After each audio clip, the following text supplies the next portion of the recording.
Everyone, welcome back to English Lessons with Guneet. So in today's video, we're going to do the poem Haunted Houses by H.W. Longfellow. So when we hear the word haunted, we get a menacing feeling, a horror feeling inside us. And when we hear the word haunted houses, that's an even more terrifying feeling because we can imagine a very deserted place, a deserted house where the scary figures, the ghosts and phantoms are there.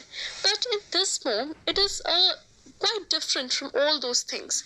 As here the poet wants to break the general belief that only few deserted places or houses are there which are visited by ghost or spirit. He wants to say that all the houses where men have lived and died, they are haunted houses. So haunted houses is a symbolic title. And this poem, it is a supernatural poem. So without any further wait, let's start with this very interesting poem. All houses wherein men have lived and died are haunted houses. So all the houses that are there, where men have lived or died, they all are haunted and they're still visited by the ghost. So here in this line, the poet, he breaks the general belief that only a few deserted places are there where the ghosts are there. Like now you can get a question that do you agree with the line, the first line of the poem that is there? Through the open doors, the harmless phantoms on their errands glide. So errands means tasks. That means the houses that are there which have doors. So the open doors are there, the harmless phantoms, the harmless ghosts, to just normally do their tasks. They glide from there with feet that make no sound upon the floors. So this shows that the ghosts that are there, they do not have a real physical body.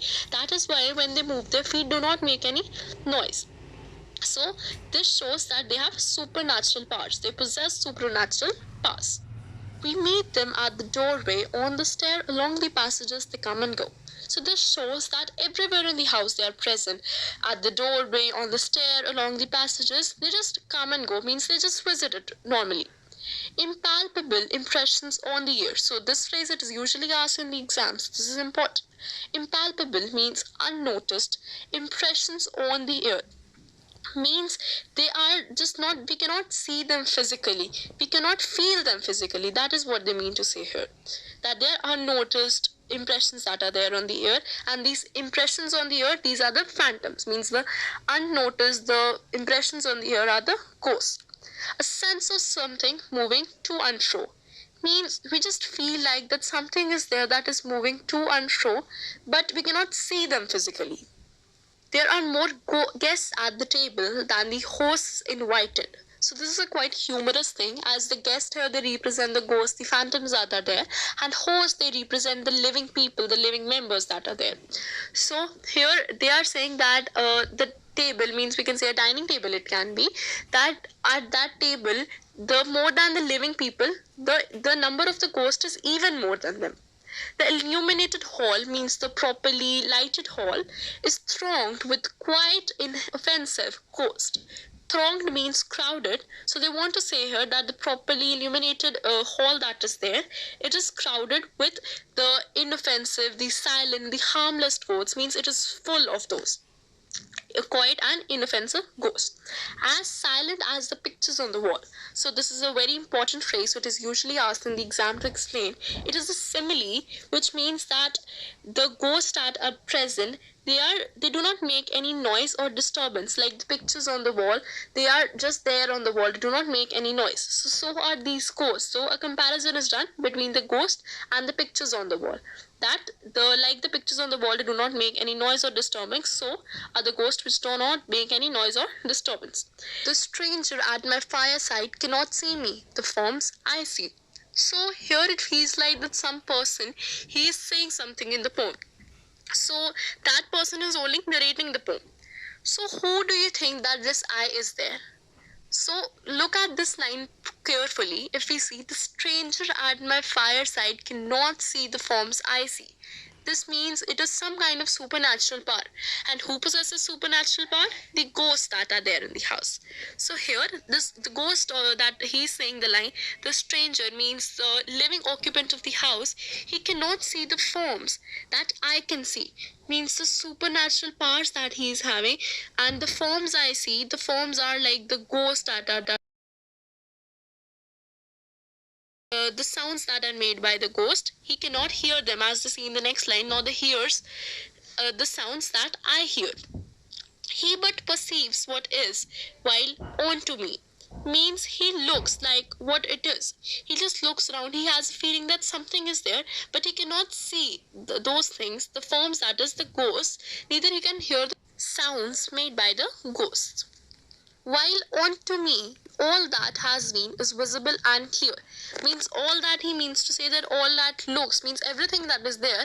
Here he says about the ghosts that are there. Those all things they are visible to me. They're properly clear to me, but they are not visible and clear to the living occupant of the house that he is saying as stranger in this paragraph. We have no title deeds to house or lands, owners and occupants of earlier dates. So we here represents the ghosts that are there. They are saying that we have no title deeds. Title deeds means any registries or legal documents. They do not have to the houses or lands that are now, they are the houses or lands where they are right now as ghosts. They do not have any legal documents for it.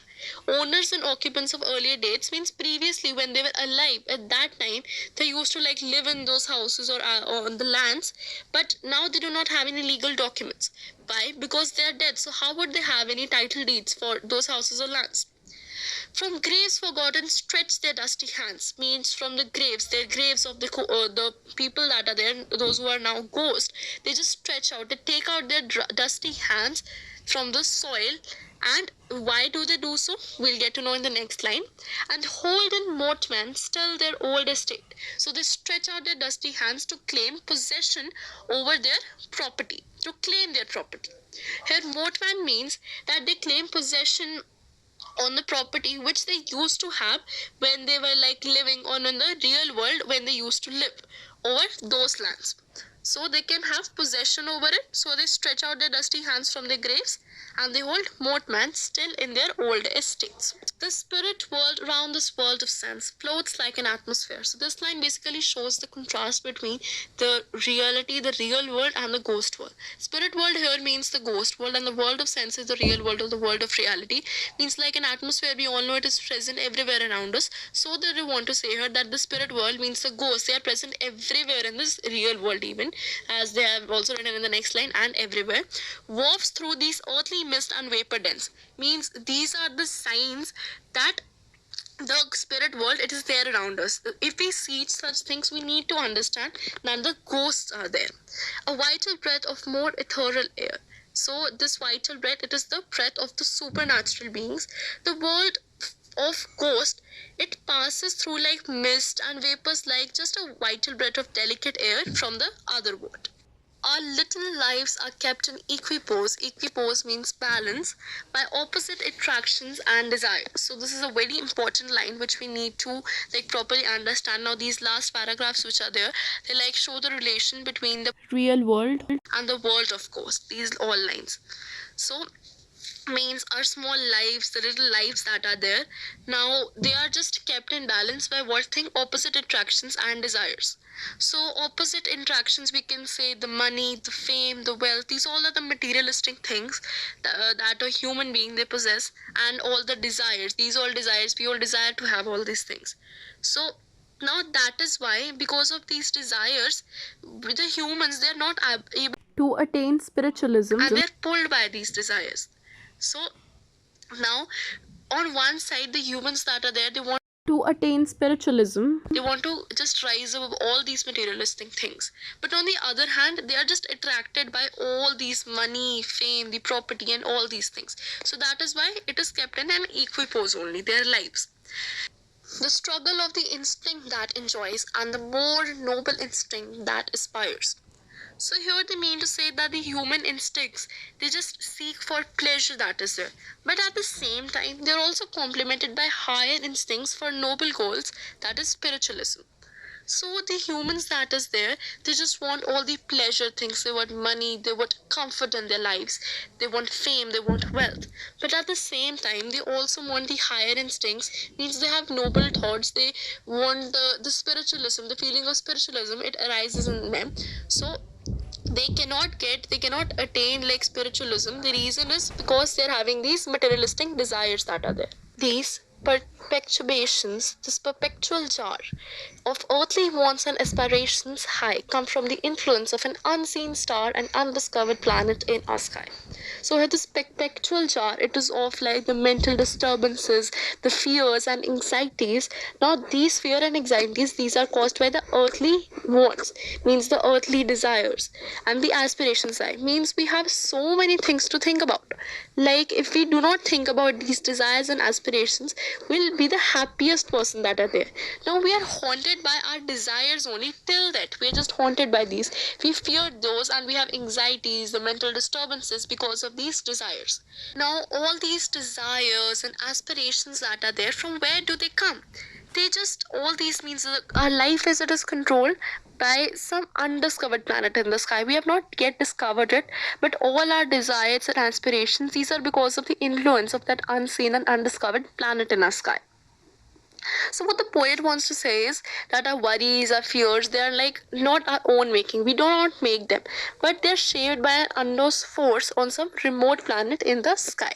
And as the moon from some dark gate of cloud throws o'er the sea a floating bridge of light, means like as the moon, it comes out from the dark gate of clouds, mean as it comes out from between the clouds that is there, it throws it light on the sea that is there.